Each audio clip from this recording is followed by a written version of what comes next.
Well, good evening and welcome to the big story on NDTV Profit. I'm Nupur Talwar Suri. Now, the US President Joe Biden's unapologetic and sweeping pardon of his son, Hunter Biden, who is convicted of gun crimes and tax violations, has sparked off a huge backlash. Biden's admission that politics has infected the judicial process and led to a miscarriage of justice has reignited a debate over whether the Justice Department is susceptible to political meddling. Now, it also raises questions over whether political lobbies control the Department of Justice in the United States of America. Now, the startling turn of events has also raised serious doubts on whether the Adani Group's indictment is politically motivated by the outgoing administration. With me is my colleague Sandhya Ravishankar, who has been tracking the developments closely, and she's joining us in the studio right now. Hi, Sandhya. Sandhya, to begin with, give us a sense really of how the latest developments tie in with the larger question that is being asked this evening about whether the DoJ has been politically motivated. Well, I'll lay it out very quickly for our viewers, Nupur. Well, for pretty much all of our lives, I think we've all been under the belief that the US Justice Department has been the beacon of truth, honesty, integrity and justice in the whole world. But now we have a sitting US president, no less, who has just completely trashed his own Department of Justice. He has called them politically motivated. He has said that they are not independent, and he has said that the DoJ, or the Department of Justice, selectively and unfairly targets individuals. Now remember, these are the same allegations that President-elect Donald Trump has been making for quite some time, that the DoJ is politically motivated, that it has been vindictive in its abuse of power to harass critics of the ruling dispensation. But the million-rupee question, if you want to call it that, Nupur, is after Joe Biden's and Donald Trump's, charges, the sharp criticism of the DoJ, the question is there really any further doubt in anybody's minds that the charges against the Adanis are completely hollow? Oh, yes, absolutely. And that also, in fact, as Sandhya is pointing out, brings us to the big questions that we are asking this evening. Question number one, has the US Department of Justice lost its credibility completely? The other big question is the DoJ being vindictive when it is targeting the Adani Group. And question number three, why is the opposition playing into the hands of the DoJ despite all the evidence now we have at our hands? And joining us on the big story this evening is Anant Dehadri. He's a Supreme Court lawyer. Hi, Anant. Good to have you back on the show. To begin with, do you feel that the indictment really against the Adani Group by the US DoJ officials falls flat really in the face of their own president calling the department politically compromised? Hi, Nupur. Good evening. I think you couldn't have framed it any better than that. But if you look at the statement that has been issued by the US president himself, effectively granting permanent immunity to his own son. So, the headlines might read as Biden saves Biden tomorrow. And if you read what's been written in that statement, he refers to his own Department of Justice as having selectively and unfairly prosecuted his son. He also talks about how raw politics has infected the justice system, right? Now, with such a scathing indictment coming from the US president himself about his own Department of Justice, certainly I would say today that any idea that the US justice system is unbiased, as Sandhya was pointing out earlier, that we all grew up with this assumption that the US justice system is the beacon of truth and impartiality, has collapsed today. And there's no doubt in my mind today also that a lot of deep state assets in India, operating in India, are going to have very sleepless nights tonight. Now, Anant, as we all know, has also studied American jurisprudence. He's an expert in that as well. And I had the opportunity to speak with him and, put down his thoughts on the NDTV Profit website. Now, Jay, if you can quickly tell our viewers, you were talking about why the wire fraud and the securities fraud allegations against the Adanis don't really stand up in court, won't really rather stand up in court. And you had very firmly said that any jury in the US would return a not guilty verdict. Could you lay it out for us? Sandhya, 2 points very quickly. One, the timing of President Biden's statement itself is most amusing, very interesting. that it should happen now when these allegations were being, essentially allegations without any evidence to corroborate them were being thrown at the Adanis and the Adani Group and so on. So that is one aspect of it. But what strikes me as more interesting is the fact that this is effectively a reverse engineered investigation, a reverse engineered prosecution to reach a predetermined outcome. That's what it seems like to me. And coming specifically to what you're referring to now, which are the wire fraud allegations that have been made, look at it this way. There's no loss that has been caused to anybody, right? No US investor has suffered any loss really. And yet you have this overzealous DoJ going after the Adanis most aggressively on the basis of essentially conjecture and rumors, essentially, right? I mean, they have no material to back up their claims whatsoever. So you have to study and look at the nature of the bargain. What was the initial nature of the bargain that was promised to the US investors? You have to then study and see if any loss has really been caused.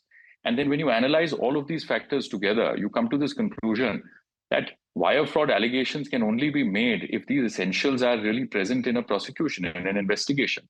None of those essentials are present here. So what are we really even talking about? This is a bogus investigation, a bogus prosecution, clearly politicized by an outgoing president who is deeply influenced by a person we all know to be deeply interested in the geopolitical situation in Southeast Asia, the Soros family. And there are Soros appointees across the board in the DoJ who are operating and who are basically, advancing this agenda of geopolitical involvement and interference, really. So the entire prosecution, the evidence, I think the entire thing collapses. And now with this latest thing where the US president himself is referring to his department, his DoJ, the Department of Justice, as being biased and being infected with raw politics. I mean, what else is left now to say? So I think there's really, this says it all. Right. Now, Jayanand, do you think that this is an attempt to cause damage to the reputation of a business house who's really at the forefront of India's transformation? It is at the forefront of the big economic changes that we see in India at this point in time. And this seems to be at the heart of India's progress. Yeah, I want to say something at the outset, though. I'd like to say this, that, look, I'm no spokesperson for the Adani Group. And I don't hold any cases for them, but I am in this unique position where about a year ago, I witnessed a conspiracy unfold against the Adanis. And there were certain actors based both in India and overseas, some very powerful people who were deeply committed in bringing down the Adanis. And these are things that I witnessed myself. And I don't even hold a single share of the Adani Group, and neither am I their lawyer. But it would not behove me as a conscientious citizen to just stand by and to watch and not say anything when I know that there is this motivated campaign that is being run against these people, right? Essentially for running a business. I mean, you can classify it as transformative and otherwise, but essentially these are very innovative businessmen who are trying to run a business and who are being targeted for the wrong reasons. So having said that, what strikes me as interesting, as I said earlier, is that the US deep state has made fantastic inroads into India. I have no doubt about that. There are ex-members of parliament, I'm not going to take any names, now ex-members of parliament, who have been deeply involved since the late 1980s and the early 1990s with extremely shady individuals like Adnan Khashoggi, who was an international arms dealer, and his associate, Chandraswamy, who was in India. And these same individuals have asked questions in India, anti-Russia, pro-America questions in parliament, trying to dig up information about defense secrets in India and so on and so forth. I mean, defense secrets pertaining to India's nuclear assets. Now, these same individuals, in some capacity, perhaps were involved in these allegations and the conspiracy to target the Adanis. Now, all of that will start unraveling very soon, now that this administration, the Biden administration, is on its way out. And with a fresh administration coming in that is only too aware, acutely aware of how the US deep state operates. So as I said earlier, there are going to be a lot of sleepless nights in India. And to answer your question, yes, the entire conspiracy was hatched to destroy reputations in India. Because we all understand how business works. you fling a few allegations at a few business houses and businessmen, and then essentially the stock price starts tumbling. And this is exactly what we saw when Hindenburg happened, some months ago. There were short sellers, highly motivated. These weren't some good Samaritans who were looking to help Indian investors. Quite the contrary. They were trying to profit out of the misery of Indian investors. And I have no doubt that this is replaying itself in another form, another fashion now. And thankfully, the wire fraud law in America is crystal clear. Allegations like this can never stand. The FCPA, the question as to whether even the jurisdiction of the DoJ will be invoked in a case like this is still up for, is questionable. So I don't think this is a prosecution that will sustain very long. All right, Ajay and Anant Dehadri, thank you very much for joining us at The Big Story this evening. Thank you. Right, and joining us right now is Mr. Brahma Chellaney. He's a professor of the Strategic Studies at the Center for Policy Research and former advisor to India's National Security Council. Mr. Chellaney, good evening. Thank you very much for joining in. Mr. Chellaney, what do you make of the pardon that we are seeing of Hunter Biden by an outgoing president?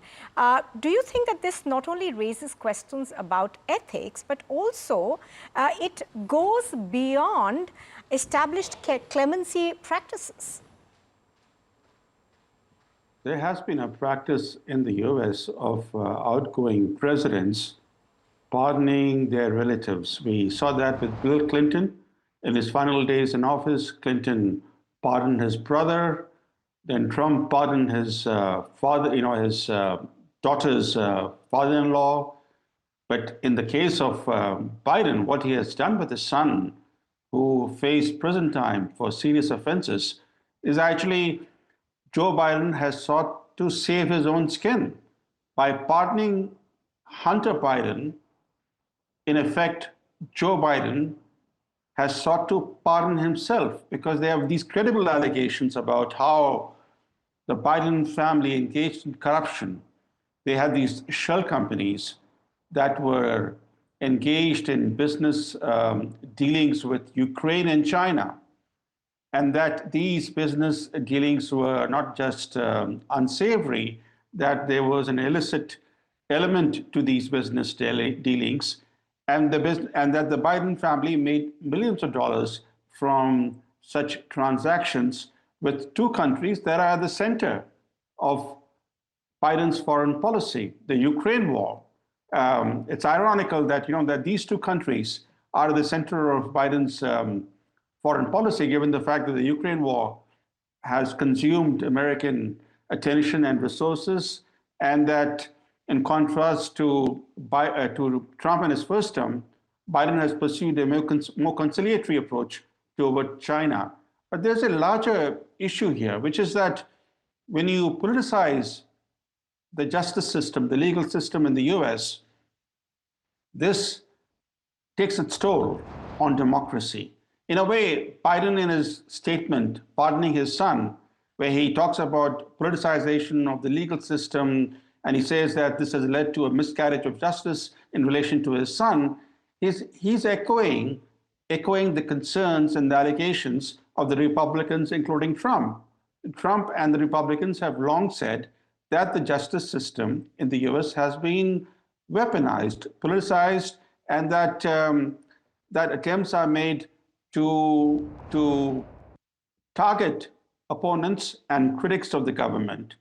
But I think there's a larger question here, which also relates to international relations, that not only has the American politicized legal system been targeting political opponents at home, it has also become an instrument of foreign policy to target specific nations. Even a friendly country like India has not been spared. So there are larger implications as to what's happening in the US. It is a blow to American credibility, the credibility of the American democratic system, but also it exposes how politicization of the legal system can encourage the administration in office to seek to extend that legal system extraterritorially to indict individuals and entities located in other countries in violation of international law and in violation of the sovereignty of these countries. Chellaney, this is Sandhya Ravishankar joining in. I'm just going to take up from where you left off. Now, you have a Joe Biden who is saying that, you know, the Justice Department is severely compromised in various ways. You have a Donald Trump who's saying pretty much the same thing. And at the end of the day, you have that very same US Justice Department, which has filed an indictment against the Adanis. And they have made some very pretty frivolous charges if you actually look at it, you know, pretty closely. But at the end of the day, they have pushed an indictment against the Adani Group. So does the whole indictment now lose credibility by itself? That's not the only indictment that relates to India in recent months. There was an indictment of a former Indian intelligence officer. The Indian government was not taken into confidence. There was no prior warning to India that such an indictment was coming. In fact, an Indian investigation team was in Washington to brief American officials on its investigations when they were surprised to learn that the US had actually filed an indictment against this former intelligence officer that the team was investigating. And then came the Adani indictment, which also took India by surprise, because normally you expect a country like the US to take its strategic partner into confidence. The US and India are close strategic partners, and it's incumbent on the administration in Washington to consult with India, to at least notify India of a impending indictment. Nothing of this sort happened. So India was taken by complete surprise, and this has led many to argue that the real target is not Adani in the Adani indictment, that the real target is the Modi government, because we have seen a pattern over the last 1 year where the Biden administration, through various actions, has sought to undermine the Modi government. It began, you know, when the Indian national elections were called at the beginning of this year. And then we saw a series of statements coming from the US State Department and from other officials in the US seeking to interfere in India's democratic exercise. In fact, it's the world's largest democratic exercise. And it gave an indication that an attempt was being made in the lead up to the national elections in India to undermine the Modi government. And the Adani indictment fits with this pattern that we have been seeing for a number of months now. And I only mentioned what happened during the election process. There were other actions that happened in between. So behind Adani, it appears that the real target was the Modi government. So in other words, both these two indictments that have been unveiled in recent weeks in relation to India, one in relation to the former intelligence officer, and in the other case, this indictment against an Indian tycoon, the real motive is political. These are politically driven indictments, and that the real target was not the former intelligence officer or Mr. Adani, it was the Modi government. Right, Mr. Chellaney, very well put over there that the real target is the government in India. Thank you for joining us, Mr. Brahma Chellaney. Also joining us on the broadcast right now is Mr. Rajat Sethi. He's a political analyst. Mr. Sethi, you've been hearing, good evening to you first, and I'm sure you've been hearing the debate and the discussion we've been having so far. Now, what's happened today in the US, does it seem to you that it has now exposed the political fault lines that are there in the US, and that is being used to target the Adani Group? There is a vendetta essentially at play against the Adani Group. So what has unfolded today is nothing short of being called the mother of all hypocrisies. The Department of Justice, which is hailed by even our opposition leaders, for that matter of fact, as if it is some paragon of virtue, and it has been exposed to no extent today.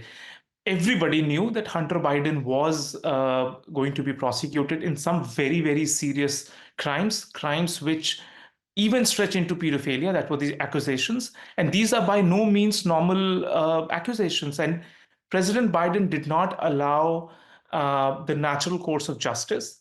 He preempted that, making the whole Justice Department a piece of mockery, and also indicating that most of what happens in Department of Justice in the US is largely political.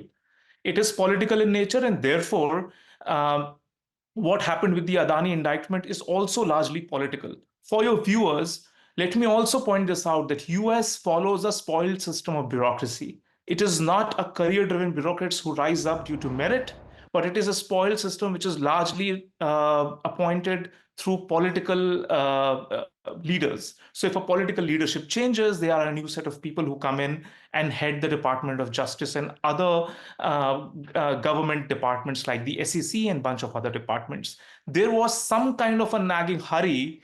The DoJ wanted to rush in with this kind of an indictment and create some kind of a trouble for the Adani Group. It seems to be largely political in nature. And, the markets and the capital votes by feet. The way we are seeing crowding in of investors globally, right from Japan all the way to Gulf countries, everybody is coming in and again showing in confidence on Adani Group and its group companies. Clearly, is an example where investors are seeing through the political motive behind the Department of Justice's moves to indict the Adani Group. Clearly, the opposition party here needs to see the level of hypocrisy that is there in their Department of Justice in the US and not hail them as some kind of a virtuous body. Instead, the opposition should rely more on Indian Supreme Courts and the Indian institutions much more than the US ones. Well, Rajat, that's very well put. I think there is a saying, in fact, it was Mr. Rakesh Jhunjhunwala, the big bull, who actually said that the stock market is always right. So, and as you can see, the stock markets have been, ensuring that the Adani Group stocks have been surging ever since the Adanis denied all the allegations which have been put forth against them. Now, Rajat, my question to you, it's actually not the entire opposition which is, going on about the Adani issue, if you want to call it that. It's particularly two people, and I will name them also, Mr. Rahul Gandhi and Mr. Jairam Ramesh. Now, what do you think are the motivations for these two people who are leading the charge of the main opposition party, right, from the front? What could possibly be the motive to attack a business house on essentially a non-issue? Well, the motives, I think they would be in a better position to tell us exactly what is going on in their minds. If you look at any of their alliance partners, critical alliance partners like the DMK in Tamil Nadu has clearly told Rahul Gandhi by directly quoting them on Twitter saying, please keep us out of this. We had nothing to do with it. Same goes with the NCP Sharad Pawar faction also. They have come out clearly and said that this is only something that it's his personal view of Mr. Rahul Gandhi and does not belong to the India alliance. So clearly Rahul Gandhi stands alone in his charges. Somehow my sense that I get is that he is looking for some kind of a smoke screen to hide some of his electoral failures, pinning everything down onto the profit-making institutions of our country, and somehow attacking the wealth creators. There is some kind of a deep disgust, perhaps, that he carries for wealth creators. He used to, take the name of 2 or 3 big houses, business houses of our country. Now he has trained all his guns to just one house. More than in personal some kind of a personal angst that he seems to have against the Adani Group, there is nothing substantive that he has come out so far.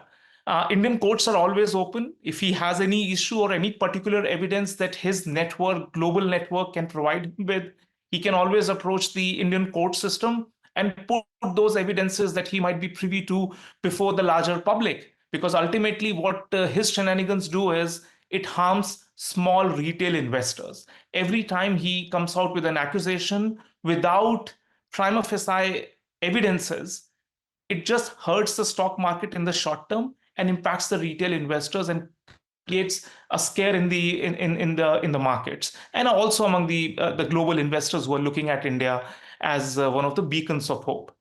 Collectively, it's a disservice. I would rather suggest that if he is genuinely concerned about the interest of small investors in the country, he should either unearth some kind of an evidence or come out with very specific accusations which can hold on to the on the floors of the Supreme Court. Ultimately, we need to have some kind of a trust on our institutions. Earlier, SEBI, under the monitoring of the Supreme Court, did the investigations on the Hindenburg accusations. The entire process ran for 6-7 months, and then the SEBI made its announcements. Now, if you do not trust SEBI, you do not trust Supreme Court, whom do you go out and trust? The Department of Justice and President Biden. So this is where I think things have come out to be. And as I said, this is mother of all hypocrisy and mother of all irony that could, unfold in such a dramatic fashion before us. Absolutely. So what you're saying essentially, Rajat, is that this could perhaps be looked upon as an attack on an Indian economy that is growing. It's an attack on Indian investors, which will cause damage. But thank you very much for joining us on The Big Story this evening. And very pertinent point also made by Rajat over there, the fact that you don't trust your own institutions, but you are willing to trust the US Department of Justice, Sandhya, which in a sense has been pulled down by Joe Biden, the outgoing president himself. Well, with that, it is a wrap on The Big Story this evening on NDTV Profit. Thank you very much for joining us, Sandhya. Thank you for joining us as well.